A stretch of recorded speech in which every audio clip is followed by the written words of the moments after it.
কিরে শোনি না, তুই এখানে কি করতেছিস আমাদের বাসায়? তুই এখানে কি করিস?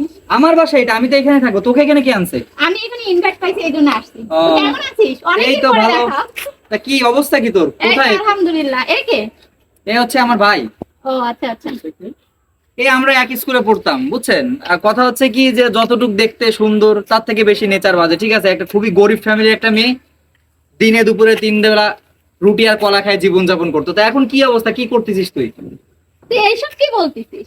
যা সত্যি তাই বলতেছি। এখন আমাকে দেখ, আমি একটা কোম্পানিতে জব করি, ঠিক আছে? আমার বড় ভাই একটা কোম্পানিতে জব করে, আর আমার একটা বোন আছে, সে একটা হাই লেভেলের কোম্পানিতে জব করে। আর তুই এখন কোথায়? তুই কি এখন এসে পাঞ্চলরের মেয়ে? কি বলিস তুই এগুলো? এগুলোই তো সত্যি কথা।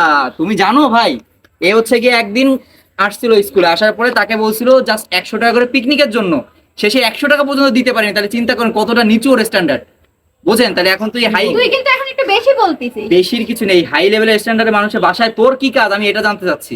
তুই এখানে কে দাও দিছে তোকে? আমাকে এখানে ইনভাইট করার জন্য কে invite করছে? আমি তো জানতাম না যে এখানে তুই আছিস। এরকম ফকিন্নি একটা বাজে মেয়েকে কে ইনভাইট করবে আমার বাসায়?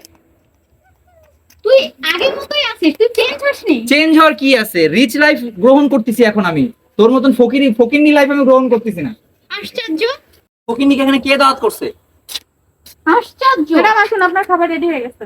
এই ব্যাপার আপু, তুমি ওকে ম্যাডাম বলতেছো কেন? তুই জানিস না উনি কে? কে উনি? উনি আমাদের কোম্পানির বস। কি বলো?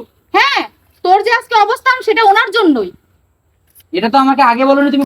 তুই কি ওনাকে চিনিস? আরে হ্যাঁ, সে হচ্ছে আমার সাথে একসাথে পড়ালেখা করতো, ঠিক আছে? খুবই থার্ড ক্লাস এবং খুবই গরিব একটা মেয়ে।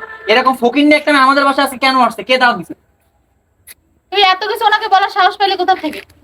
তুই জানিস তোর যে অবস্থান আজকে ওনার জন্য হয়েছে? সরি ম্যাডাম, ওর কথাতে আপনি কিছু মনে করবেন না। আসলে ও বুঝতে পারেনি এত কিছু বলে ফেলছে আপনাকে।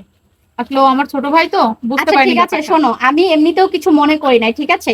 আর তোমাকে বলি, শোনো, কখনো কাউকে কোনো সময় অপমান করতে নাই এইভাবে না জেনে না শুনে, ঠিক আছে? তুমি আমাকে চিনো অনেক আগে থেকে, আমি ভাবছিলাম হয়তো তুমি চেঞ্জ হইছো, কিন্তু এখন দেখতেছি তুমি টোটালি আগের মতোই আছো। আগে যেমন ছিলা এখনো তেমন আছো। বাট আমি তোমাকে অনেক কথাই বলতে পারতাম, অনেকক্ষণ ধরে আমি তোমার কথা শুনতেছি, বাট তোমার মতো তো আমি না, তাই না? So I think next time থেকে তুমি আমার সাথে এরকম ব্যবহার কেন, আর কারোর সাথে এরকম ব্যবহার করবা না। সরি ম্যাডাম, আমার ভুল হয়ে গেছে, আমি বুঝতে পারিনি যে আপনি এত ছোট থেকে এত বড় হয়ে গেছেন। কিন্তু আমার এটা ভুল বোঝা দরকার ছিল, আমার একটা মানুষকে বলা দরকার ছিল।